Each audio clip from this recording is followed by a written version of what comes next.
Džamijo so z dovoljenjem vojaških oblasti zgradili vojaki 4. bosansko-hercegovskega polka iz Mostarja jeseni leta 1916.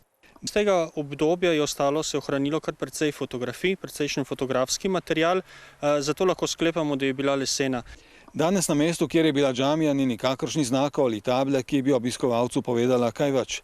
Le majhna ravnina in ostanki podpornega zidu dajo slutiti, da je tu pred skoraj 100 leti bila prva džamija na slovenskih tleh.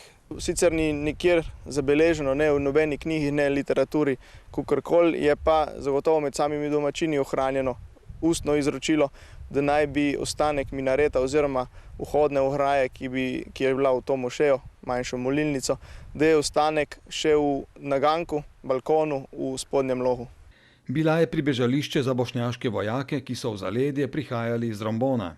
Po nekaterih podatkih naj bi bilo na tem območju stalno prisotnih okrog 2000 bošnjaških vojakov. Mnogo teh je padlo in so pokopani na avstro-ogrskem vojaškem pokopališču v Logu pod Mangartom. Precej ostalin iz tega obdobja spominijo na prisotnost bošnjaških vojakov. Tam pri Kalu v Koritnici, pri prehodu pri mostu čez Sočo, obstaja en zelo lep bošnjaški grb. Log pod Mangartom je značilna podoba alpske vasice, ki obiskovalcu pusti globok vtis. Same gore, ki nas obdajajo v vencu, z Mangartom, Jalovcem, Loška stena, 5 km dolga gorska trdnjava. V neposredni bližini pokopališča je tudi nekdanji rudniški predor oziroma po domače, kako pravimo, štoln. Tudi spomin na džamijo privablja zmeraj večje število obiskovalcev.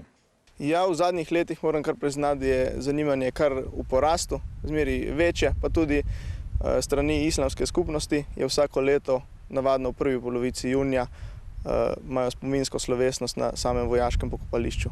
O tem, kakšen je konec te mošeje tu v Logu pod Mangartom, se ne ve točno.